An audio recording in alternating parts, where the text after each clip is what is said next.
దేశ భాషలందు తెలుగు లెస్స అన్నారు శ్రీకృష్ణదేవరాయలు. అలాంటి తీయనైన అమ్మ భాషకు గుర్తింపు తెచ్చిన రేనాటి చోళరాజుల తొలి తెలుగు శాసనం వైఎస్ఆర్ జిల్లా కలమల్లలో ఉంది. ఆ ప్రాంతంలోనే నేడు తెలుగు భాషా దినోత్సవాన్ని ఘనంగా నిర్వహిస్తుండటంపై సాహితీవేత్తలు సంతోషం వ్యక్తం చేస్తున్నారు. వేడుకకు మాజీ ఉపరాష్ట్రపతి వెంకయ్య నాయుడు హాజరు కానున్నారు.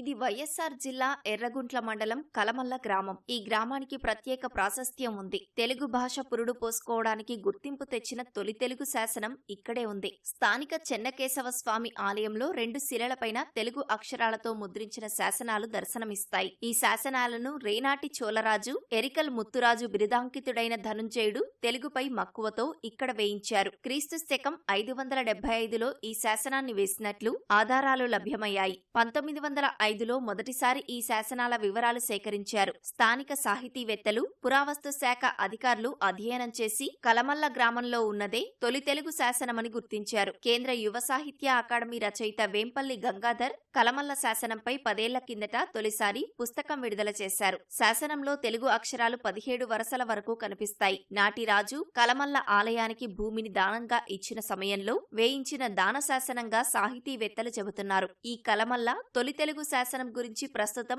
5వ తరగతి పాఠ్యాంశంలోనూ ప్రస్తావించారు. కలమల్లలో లభించిన తొలి తెలుగు శాసనానికి గుర్తింపు తెచ్చే విధంగా జిల్లా కలెక్టర్ శివశంకర్ చొరవ తీసుకుని తెలుగు భాషా దినోత్సవాన్ని ఘనంగా నిర్వహించేందుకు ఏర్పాట్లు చేయడంపై సాహితీవేత్తలు హర్షం వ్యక్తం చేస్తున్నారు.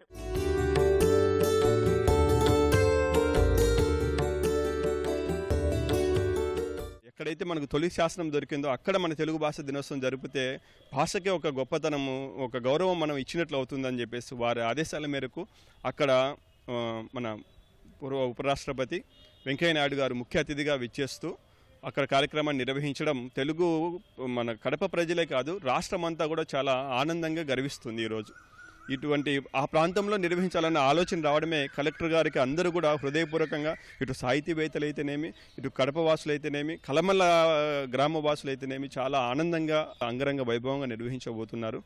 కలమల్ల గ్రామంలో తొలి తెలుగు శాసనం అక్కడ లభ్యం కావడం, ఈనాడు ఆ తెలుగు శాసనం సాక్షిగా అధికార భాషా దినోత్సవాన్ని జిల్లా అధికార యంత్రాంగం నిర్వహించడం, ఆ కార్యక్రమానికి తెలుగు తల్లి ముద్దుబిడ్డ, తెలుగు భాషాభిమాని, నిరంతరం తెలుగు భాషా సాహిత్యాల సముద్రణకు అహరహము కృషి చేస్తూ భారతదేశ పూర్వ ఉపరాష్ట్రపతి మాన్యశ్రీ మొప్పవరపు వెంకయ్యనాయుడు గారు అదే పనిగా ఈ కార్యక్రమానికి రావడం చాలా సంతోషించదగ్గ విషయం.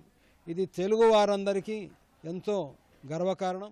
కలమల్లలో అధికారికంగా నిర్వహిస్తున్న తెలుగు భాషా దినోత్సవానికి మాజీ ఉపరాష్ట్రపతి వెంకయ్య నాయుడు హాజరు కానున్నారు. గతంలో ఎన్నడూ లేని విధంగా కలమల్లలో తెలుగు భాషా దినోత్సవం పండగలా చేయటానికి నిర్ణయం తీసుకోవడంపై గ్రామస్తులు సంతోషం వ్యక్తం చేస్తున్నారు. మన రాష్ట్రాన్ని ఎంతోమంది రాజులు పరిపాలించినప్పటికీ ఆంధ్రులు, ఇక్ష్వాకులు, కుండనీయులు, శాతవాహనులు, కాలమయానులు, ఇష్టకుండనీయులు వాళ్ళు ప్రాకృత భాషలోనే పరిపాలించుకుంటూ పోయినారు. తర్వాత 6వ శతాబ్దంలో రేనాటి చోళరాజులు వచ్చిన తర్వాత కొన్ని తెలుగు పదాలను చేర్చి స్పష్టమైన తెలుగు భాషను ఇక్కడ లిఖించబడింది. ఈ శాసనాలు కొన్ని దానం చెరువులు కట్టించినప్పుడు, ధ్వజస్తంభాలు చేసినప్పుడు, ఇది భరద్వాజ్ అని 24 స్తంభాల మండపం కట్టించినట్టుగా ఇక్కడ శాసనం లిఖించబడింది. 1554 సంవత్సరంలోనే శ్రీకృష్ణదేవరాయలు ఈ గ్రామంలో ఇక్కడే భాషా దినోత్సవాలను ఉత్సవాలు జరిపినట్టు ఆధారాలు ఉన్నాయి. ఏది ఏమైనా కానీ మాతృభాషా దినోత్సవాన్ని కలమల్లలో జరుపుతున్నందుకు మేము కలమల్ల వాసులుగా ఎంతో ఆనందిస్తూ ఉన్నాము.